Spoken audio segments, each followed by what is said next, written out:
さあ、というわけで、前回ですね、魔女イデアを倒したスコールたちですが、なんと、その直後にリノアが倒れてしまいました。意識がなく体は冷たく、全く動かない状態と。初めてプレイした時はちょっとビビったよね。なんでって思ったよ。確かまだこの段階では、リノアが魔女の素質があるということは誰も分かっていないんだよね。うん。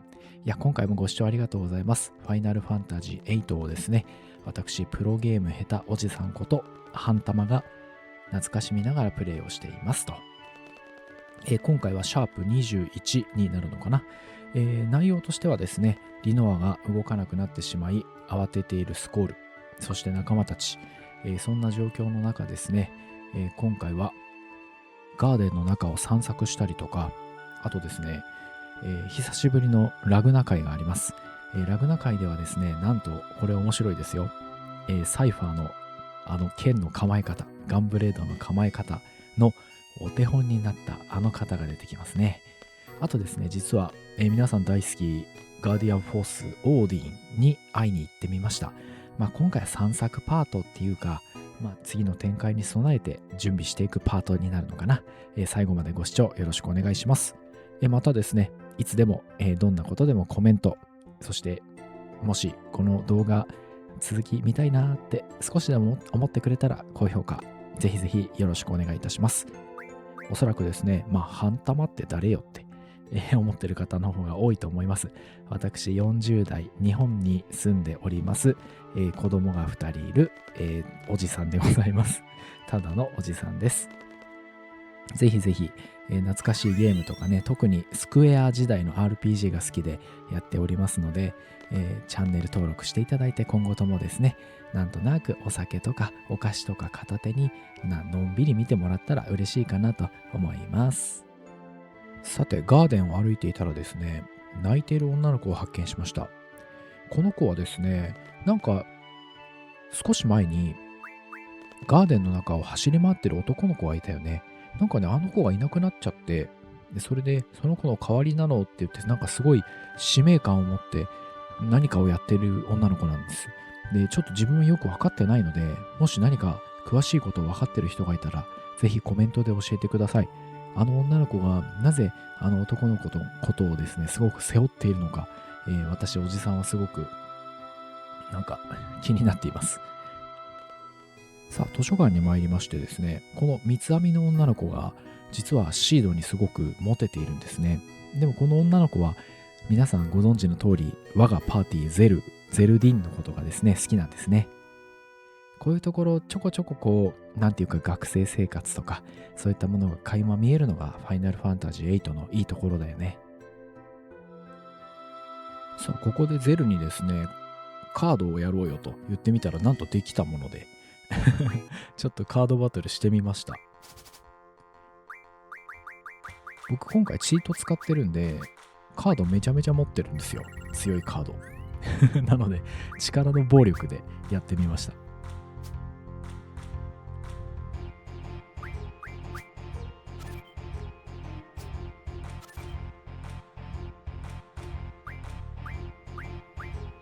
これ、気づいた人いるかな？スコールとサイファーのカードって、数字の強さが全く真逆なんですよ。面白くないですか？こういうところ。見て、ちゃっかりゼルのカード取られてる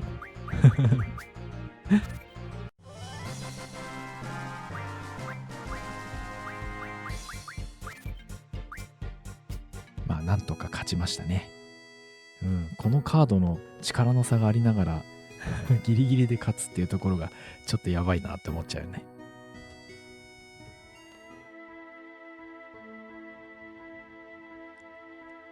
イデアは自分の家に帰ったようだね。さあ、というわけでこれからイデアに会いに行きましょう。って言ってももう目の前なんだけどね。相変わらずワールドマップの BGM がいいですね。FF8 はやっぱ BGM 最高だよな。仲間が待ってくれている。みんなどんな気持ちなんだろうね。全員ここにいた子供たち、そしてついさっきまで敵として戦ってたママ先生が今いるって言われたら、ちょっと緊張じゃ表せないよね。なんて言ったらいいんだろうね。学園長、そうだ、出てきてたね。てかどこにいたの今まで。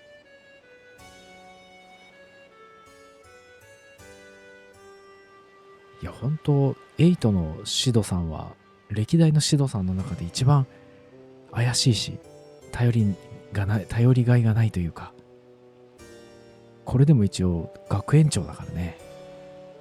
困ったもんですよ。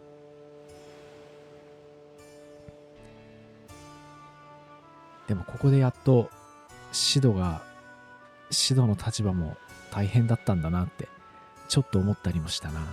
子供の頃は分かんなかったな。なんかあいついつも逃げてやがってって思った気がする。そしてわかる、ここイデアを自分の体で隠してるんだよ。これがさ、なんか夫ができる最後の抵抗というか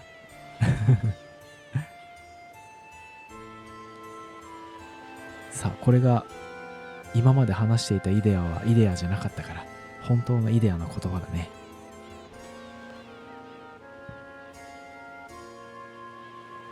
みんなすごく複雑な気持ちで戦ってたんだよね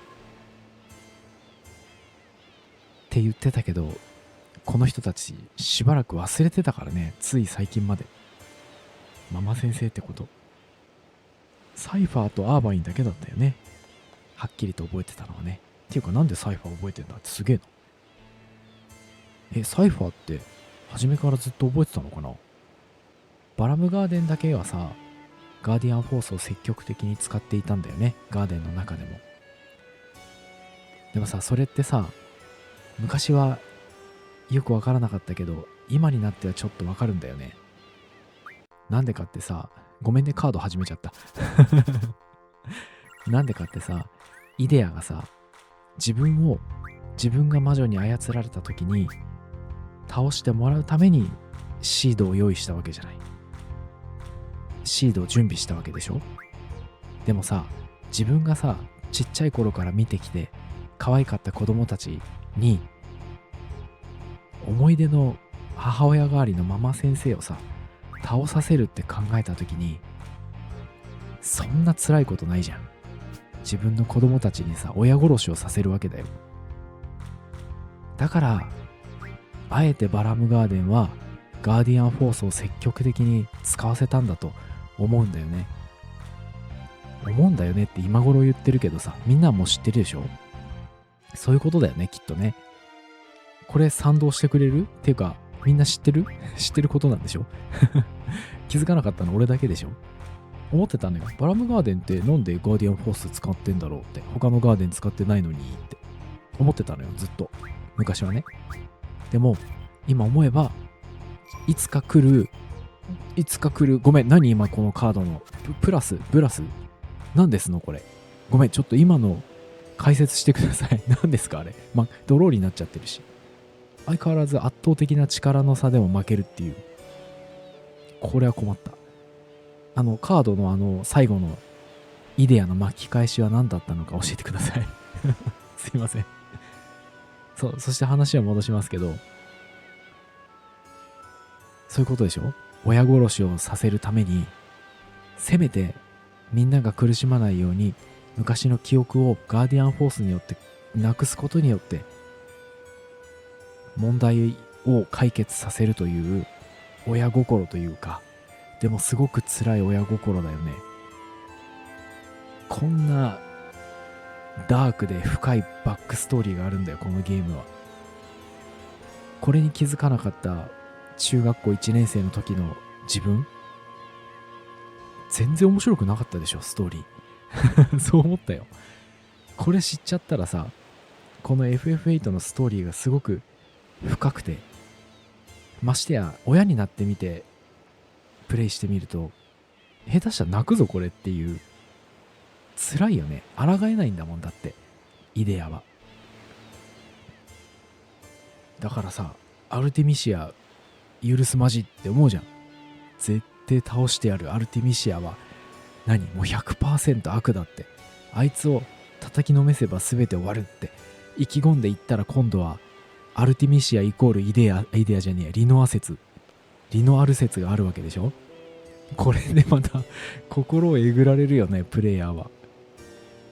ファイナルファンタジー8はさ、ストーリーが複雑なんだけどさ、面白いですね。いやいやいや。で、結局、アルテミシアを倒したとしても、みんなね、知ってると思うけど、エンディングのあのシーン。アルテミシアがある人に力を渡すと。いやー、まあ、あえて言わないよ。みんな知ってると思うけどさ、あえて言わないです。すごいよね。これ、ストーリー考えた人すごくない？この過去、現在、未来、これが一つにつながっていく、まさに8ですよ。8を横にするとインフィニティ、ループ、すごいよね。これ、あれ、俺さ、今めっちゃなんか初めて知った、思いついた、すごいこと発見しちゃったの体で言ってるけど、ごめん、俺これ他の人の受け売りね。でもすごいよね。これを知った時にさ、ちょっと震えたよ、正直。あ、負けてるカード。誰に負けたの今。ティアマトってなんだ？シードに負けた。学園長にカード取られたぜ。いや、だからさ、深いですよね、すごく。今、ディスクも3だっけ？プレステ1で言うと。すごいよね。本当にさっきからごめん、すごいしかなくて、語彙力のなさを、40代のおじさんの語彙力のなさを出してしまっているんだけども、めちゃめちゃ深いよね。深いし、人とのつながり、記憶、関係性、これがさ、絡み合っていて、すごい。昔の子供の頃やってたゲームなんてさ、ラスボスイコールもう純粋な悪で、そいつを倒すことによって世界が救われる。みんなハッピー。これはならない。すごいよ。面白。でさ、俺勘違いしてたんだけどさ、魔女って一つの時代に一人しかいないもんだと思ってたんだけど、どうなんだ？イレギュラーだったのか？アルテミシアが過去に来てイデアに入っていた。これはイレギュラーなのかな？本当は一時代に魔女は一人でも未来の魔女アルテミシアがすごすぎてっていうのもまた語彙力がなくて申し訳ないんだけど、過去に干渉してイデアの中に入り、そして時間圧縮をして自分の思うように世界をしたいとっていうことなのか。そこまでだから群抜きでやばいってことでしょ、アルティミシアは。っていうか、もうリノアル説を肯定してる体で俺は喋っていくよ、これから。だからイコールリノアが強すぎたっていうことなのかな。でもここで一つ、またこれも誰かの受け売りなんだけど、リノアイコールアルティミシアとしましょうよ。そしてアルティミシアはスコールを失った後闇落ちしたリノアっていうことなんでしょ。で、本来であればその過去現在未来、これを超越して干渉することっていうのはすごく難しいっていうか不可能なことだと思うけど、アルティミシアはそれを自分でやったと。そして過去に干渉してイデアを操作してた。なぜか。それは未来の自分が生きている時代にスコールがいないからでしょ。スコールをどうにかしたいわけでしょ、アルティミシアは。っていうかリノアは。愛でしょ。愛の力でしょ。愛の力で時空を超越してありえないことをやって、どうにかしてスコールを自分の時代に留めたいと。それが原動力だったんだよね、きっと初めは。ところがいつの間にかそれが時間の流れ、時の流れ、記憶が改ざんされというか、自分の都合のいいように変わっていって、結局は全てを一つにまとめ私の世界にしようというようにちょっとねじ曲がったのが最後スコールたちと戦うアルティミシアなのかな。なんだろうね。この8は学園愛、それがテーマでしょ。これはごめん、悪い。中1の、ごめん、中 1？ 中 2？ あ、中2だ。ごめん。中2だ。中1はファイナルファンタジー7だわ。中2の俺には分からん。なんだって俺、その頃、同級生の友達の女の子にも喋りかけられないそんなレベルだったからさ、学校でさ、中学2年の時ね、クラスに行ったの。したら、同級生の女の子が俺の席に座ってるわけ。これ多分昔僕の配信とか見てくれた人知ってるかもしれないけど、朝女の子に「ハロー」って言われたの。もうそのハローではってなるじゃん一瞬もちろん日本の人だよ、その子ね。でそしてまあ普通だったら「あおはよう」って言えばいいじゃん。言えない無理よ、中2の俺は。マジで喋れないの、恥ずかしくて。自分が何か言ったら後でうわあいつ私におはようって言ったキモって思われたくないから、っつって言葉に詰まり、で最終的にはおはようございますみたいな、そんなような男の子だったんですよ。半玉少年、中学校2年生。そんな俺にこの深いストーリーが理解できるわけがない。何度やってもね。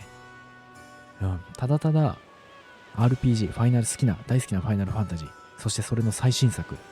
今回はセブンと違ってフィールドを歩く闘神が3闘神じゃない、8闘神ね。ちょっとリアル路線、そしてムービーもよりかっこよくなる。さすが最高 FF って思ってプレイしてて、ストーリーはハテナがいっぱいてんって頭の中に浮かんで、結局学園しかわからない。でもみんなわかると思うけど、この学園要素ってなんとなくふわっとするよね魔女と戦い始めてふわっとするよね。魔女、シード、ミッション、ふわっとするじゃん。最終的にはもうわけわかんなくなってるわけ、中学校2年の俺は。もう悪い魔女アルティミシアを倒すと、それしかないと。そんな感じでプレイしてたのよ。いやここでごめんね。今俺なんかすごい勝手に熱くなって話してしまったんだけど、ここまで聞いてくれた人ありがとうございます。この後はですね、今回はストーリーが進まるというよりは、ちょっと寄り道パートというか、ぶっちゃけると多分カットすると思うんですけど、僕は方向音痴なんですよ。で、知ってる人はわかると思うんだけど、方向音痴の人ってゲームでも方向音痴なんですよ俺ね、イデアの船が見つけらんなくて、この後うろうろしてるうちに、ちょっと予告しておくと、ですね、あれなんですよ。オーディンの、あれ、遺跡なんて言ったっけ、名前ど忘れしちゃったな。これもやばい。40代のおじさん。名前が出てこない。あそこ、なんとか遺跡。なんだっけ、トンヌラ遺跡。トンヌラってなんだっけ、ドラクエだな、これ。トラビア遺跡じゃなくて、なんとか遺跡に行って、いいよ、ここ、コメントで教えてくださっても嬉しいから、思い出すから。なんとか遺跡、トラビア遺跡、トンヌラ遺跡、なんだっけ、なんとか遺跡ね。そこでオーディンと戦いました。で、ガーディアンフォースオーディンゲット。で、その後、またさらに、迷っちゃうんです。だから、その辺多分カットになっちゃうんで、今のうちに言っておきます。皆さん、今回の動画はこの後、ラグナ様パートがあります。久しぶりに。で、そしてラグナ様の、ガンブレード。変でしょ。ラグナでガンブレードってなるでしょ。持つんですよ、彼が。で、そしてその構えに注目してください。あいつの構えと一緒なんですよ。つまり、あいつは、その時のラグナ様の映画を見てるんですよ。いいですか？ラグナ様、騎士、魔女、モンスター、ガンブレード。はい。あの人が出てきます。違う。ごめん。出てこない。あの人がそれを見て影響されたんですよ。それが今に。彼の悪いとこ全部です。ラグナ様はいろんな人の人生を、良くも悪くも変えていたということがわかります。で、その後は、オーディン。皆さんお待ちかね。我が名はオーディン。遺跡に行きます。名前がまだ出てこない。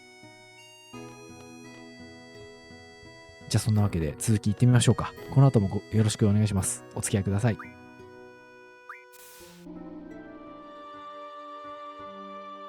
ちょっと寄り道です。なんかね、学校生活っぽいところに来たんだよ。相変わらずだね、アーバインは。なんかさ、俺昔やった時、自分たちの教室にセルフィーとアーバインがいる記憶がないんだよ。だから絶対このシーン見てないんだ俺。それでね、せっかくだからパソコン触ってみたの。なんか個人的にちょっと面白かったポイントだから少し見てください。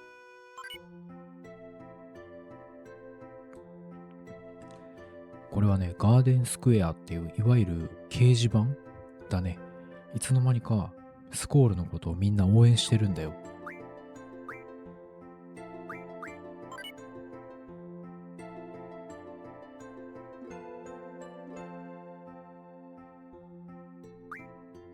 そうそう。セルフィーのね、お友達コーナーっていうのができてたんだ。ちょっと面白かった。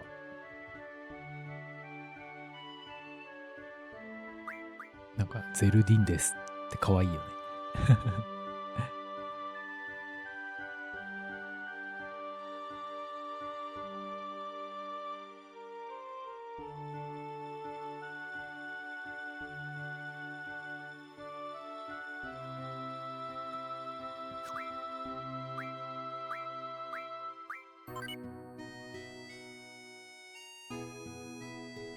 さあ皆さんお待ちかね、ラグナ様ページでございます。俺こんなのあるのも知らなくてさ、アルティマニアとさ、実際に今回プレイしてみてさ、ちょっと衝撃だった。どうして俺こういうの知らなかったんだろう。本当に子供の頃やってた FF って上積みしか知らなかったんだなってすごい思ったな。ラグナってさ、やっぱり世界中回ってたんだね。こうやって見るとね。エスタ。この動画が多分流れてる頃には、僕は実際プレイしてエスタ行ってます。そう、これね、最初に言ったかどうかわかんないですけど、アフレコなんですよ。その方がね、ちゃんと考えて喋れる気がして。どうしてもプレイしながら喋ってると、どうでもいいことしか言ってないからさ、たまには、なんかみんなが聞いてくれて、ふむふむって、なんかね、思ってもらえるようなこと喋りたいじゃない？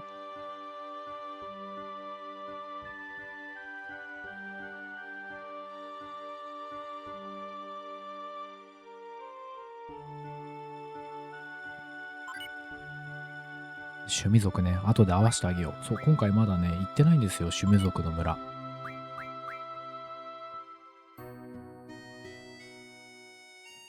俺、これそう、日記読んでないんだよな。ちゃんと読みたかった、これ。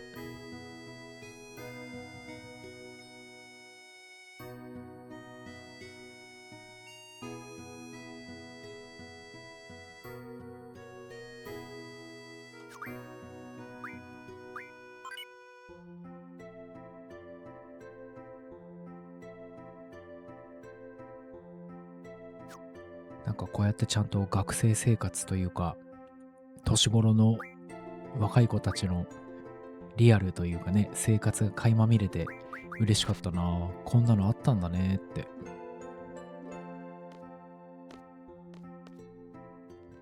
まあもうちょっとガーデン見たかったんだけどさ、保健室来てみたらさ、あれ門脇先生がなんで出てっちゃったのって思ったの。すぐその理由は分かったんだけどさ、そうそう、ストーリー進んじゃったのよ。気使ってくれたんだね、門脇先生。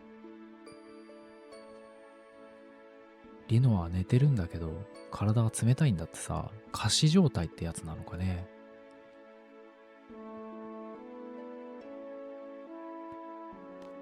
この辺から急にスコールが、ちょっと、なんだろう、いつもの自分っっていうのを崩してきてるよね。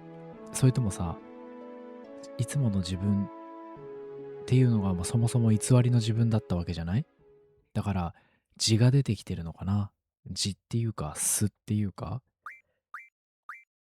そんな感じがこれから見えてくるんだけど、その前にラグナ様ですね。お待ちかね。なんかここのラグナ様って、映画のワンシーンを撮るっていうところなんだけど、ウォードがなんかやってると実はいないらしいんだ。アルティマニアによると、趣味族の村のティンマニかな、ティンバーマニアックス読んでると、ここでウォードがいなくなるんだって。でもそんなこと知らなかったから、普通に3人揃ってます。逆に嬉しいよね。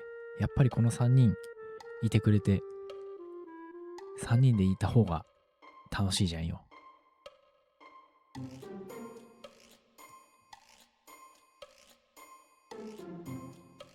しかし、こんなに雪が降ってるのに寒くないのかね。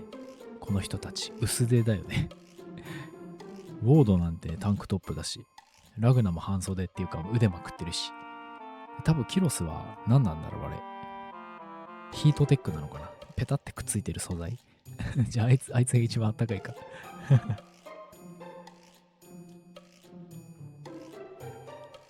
さあさあ皆さんお待ちかね。先ほど紹介しましたラグナが騎士の格好で来ましたね。ナイトです。そして共演の魔女さんです。魔女さんも役に入り込んでいますね。監督もさ、撮影当日にドラゴン役探すなよって話だよね。あ、風邪ひいちゃったんだっけ。すげえ、俺全然覚えてない。これキロスしかいなかった場合どうなるんだろうね。一人でやるのか、キロスは。あと、監督一人しかいないんだね。すごいね。本当にこれ映画上映されたのかな。問題発生だよ。キロスがうわーって言ってたよ。魔女絶対絶命だって。カット12ってことは結構もうカット進んでる。撮ってたんだね。さあ始まりました。 FF 特有だよね。この寸劇が始まる時のちょっとなんていうの、コメディっぽい曲。今パッと思い当たるのはファイナルファンタジー7のミツバチの館かな。あそこもなんか寸劇っていうかさ、ちょっとコメディっぽい曲流れてたよね。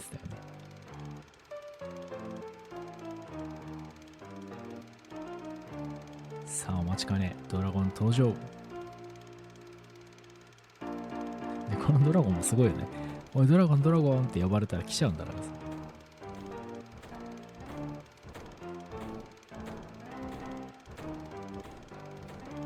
キロスくんって呼ばれてる。あ、ウォードがいない可能性もあるからウォードくんって言わないんだ。そういうことか。あ、でもラグナはキロスウォードって言ってる。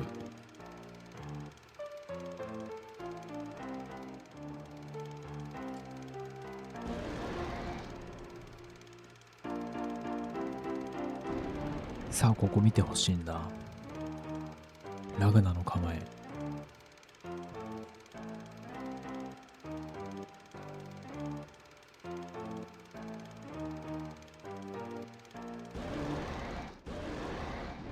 さあ始まりました。ラグナさん VS ドラゴン。まあ今回はね、防御して攻撃するだけだから負けないでしょう。さすがにプロゲーム下手おじさんとはいえ、これは負けませんよ。ね、前回のね、ガルバディアガーデンの空飛んでるやつに捕まってパンチしたりキックしたりするスコールのシーンでは負けたけど、おっとラグナ選手、おいきつい一撃を食らってしまった。おっとまさかの敗退。皆さんこれは夢です。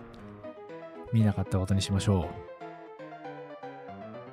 さあ気を取り直してラウンド1ファイ。さあルブルムドラゴン選手の連続攻撃に耐え、一撃を入れましたラグナ選手。いいですね。ルブルムドラゴンはですね、攻撃して間髪入れずにもう一発食らわしてくることがあるんですが、それさえうまく防御できればなんとか勝てる相手です。おっと、もう一撃。約3分の1を持っていかれますね。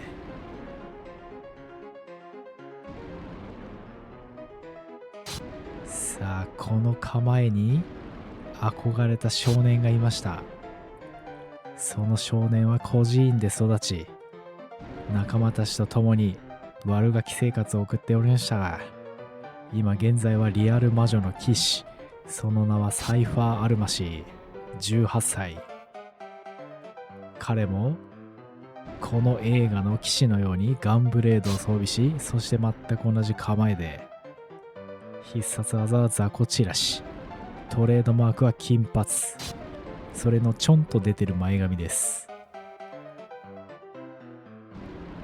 おっと、こんな無駄話をしてる間にドラゴン選手がちょっと疲れている。さあいけるのかラグナ選手。おっと、ラグナ選手会心の一撃だ。あと一撃だぞ。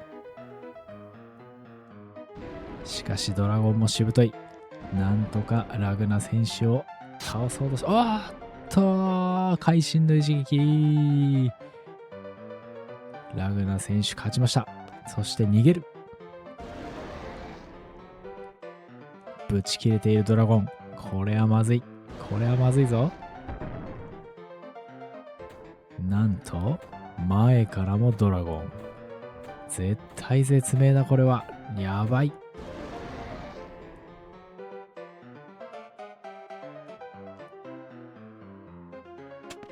うわ、来た。仮面ライダーキロス。とうボードが倒れた。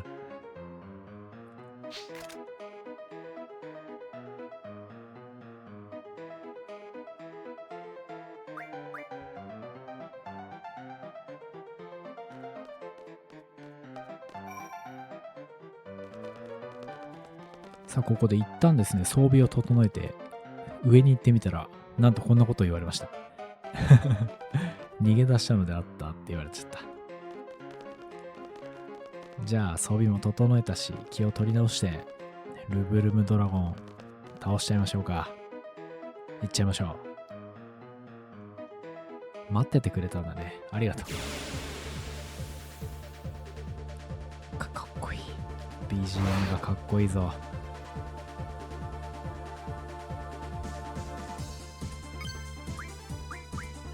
さあ、キロス選手のリミット技から始まります。かっこいい。ここはウォードも見せたっけな。どうだったっ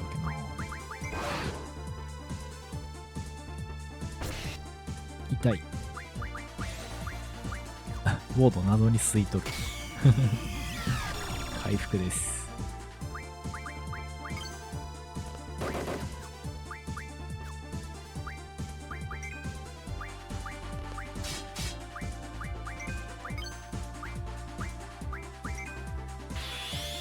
はい、ウォードさんのリミット技です。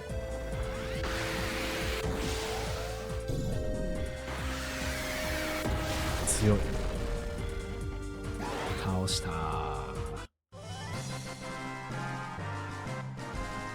や、いいですね、この3人。ウォードいてよかったな。いっぱいいるんだね。それでさ、俺ずっとわかんないんだけどさ、あの空飛んでる右側の四角いのって何ですの？あれもしかして、なんだっけ？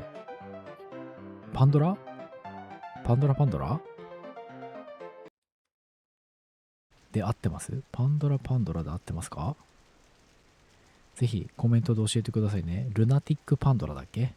これはラグナがエルオーネを探してイデアのところに来たんだね。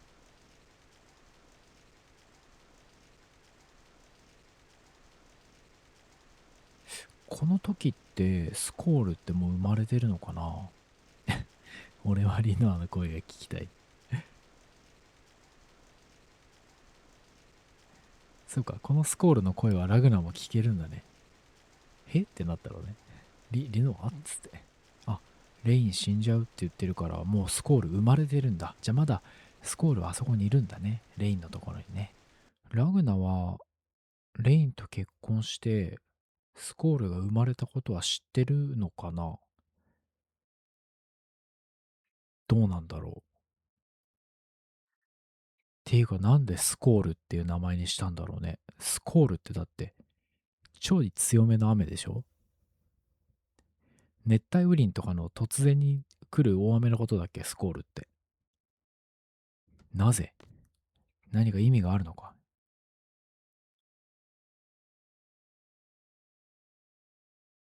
うん。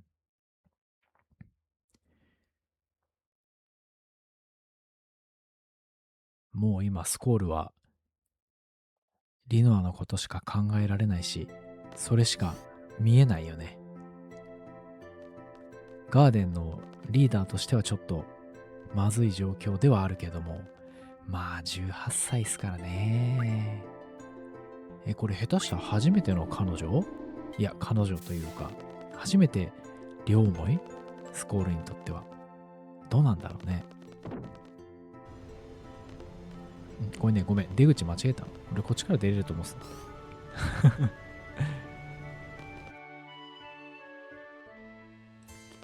さあ、そんなわけで、リノアを助けるため、イデアの家までやってまいりました。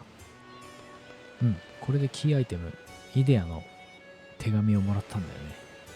確か、これ売ることができて、ちょっと後で売ってみたらどうなるのか試した気がする。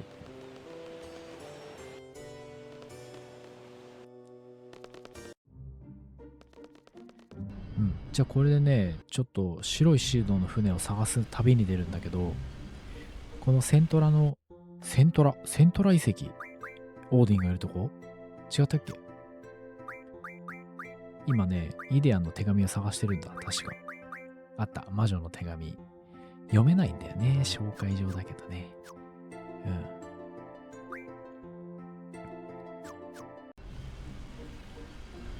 ん。そうそう。で、これでちょっと、イデアの船が見つからず、ぐるぐる回っていたらいつの間にかオーディンに会うっていうところかな。じゃあちょっとそこまでスキップしますね。そうそう、ちょっと寄り道しちゃってさ、ガルバディアに寄ってみたんだ。なんでかって、イデアの手紙を実際に売却してみようと。そしたらさ、なんか、ガルバディアがさ、サイファーがすげえなんか、牛耳ってるみたいなことみんな言うんだよ。あと、アルティミシアっていう言葉を、ガルバディアの一般兵士が知ってるってことがもうびっくりだよ。ガルバディア軍は情報の伝達が早いね。スマホでも持ってるんじゃないみんな。ここで実際に魔女の手紙を売ってみます。一体いくらになるんだ？ 125 円です。じゃあこれでイデアのとこ行ったらどうなるか見てみようか。さあ参りました。すげえ怒られるかな。あ、もう一度くれたよ。意外と優しいね。さすがママ先生ですね。俺がイデアだったら、とりあえずディスク1の最後にスコールに食らわした氷のでっかいのもう一回食らわすけどね。じゃあまたこの先ですね、イデアの白い船を探していたんだけど、結局見つからず、気づいたらこんなところにいました。じゃあそこまでちょっとカットしますね。さあ、ここです。セントラ遺跡。オーディンの待ってる場所ですね。もう若干プレイしながら見つからなくて、もうめんどくさいって思って、いいや、来たから行っちゃえ、みたいな。できちゃった。来たよ、我が名はオーディン。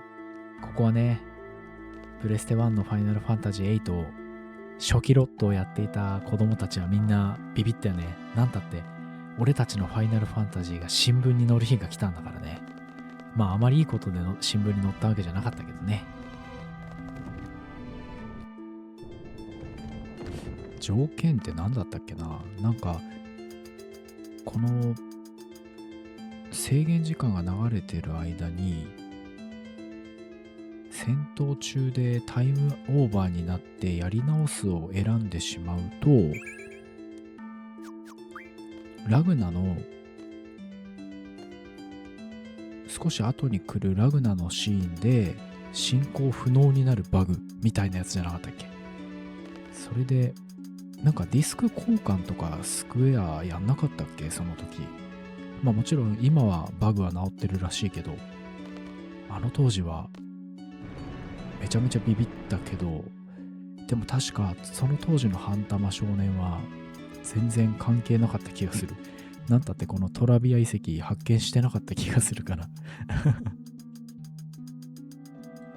さあ、じゃあそんなわけでオーディンと戦っていくわけなんだけど、皆さんのオーディンの思い出って何ですか？僕はね、オーディンっていうとファイナルファンタジー4がすごく記憶に残ってるかな。バラムの王様だっけ？デカオーディン8のオーディンって何回か戦ってるけどめちゃめちゃ弱いイメージがあるんだよな。でね、ファイナルファンタジー4のオーディンは強かった気がする。なんか何ターン以内に倒さないと暫定権食らうみたいなやつだったんじゃなかったっけな。あんまり覚えてないけどね。でここのオーディンはレベルが高いとトリプルを持ってたんじゃなかったっけ？でも俺レベル低いからダブルしか持ってなかったんだよね。違ったかな。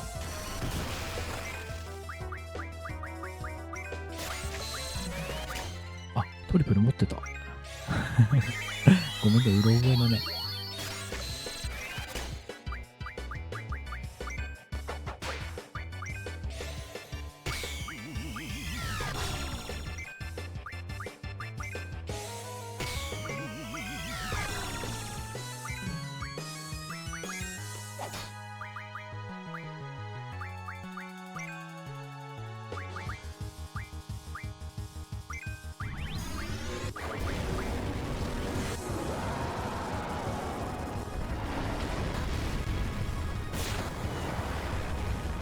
まあこんな感じであっさりと倒しちゃうんだよね。まああれか、レベルが低いっていうのと、あとジャンクションがめちゃめちゃ豊富っていうところでかなり強いんだろうね、このスコールたちは。ほんとリマスター万々歳ですね。サクサクストーリーを進められるのもリマスターのいいところかもしれないね。やっぱり普段仕事したりして夜中にしかゲームができない自分のようなおじさんにはいいかもしれない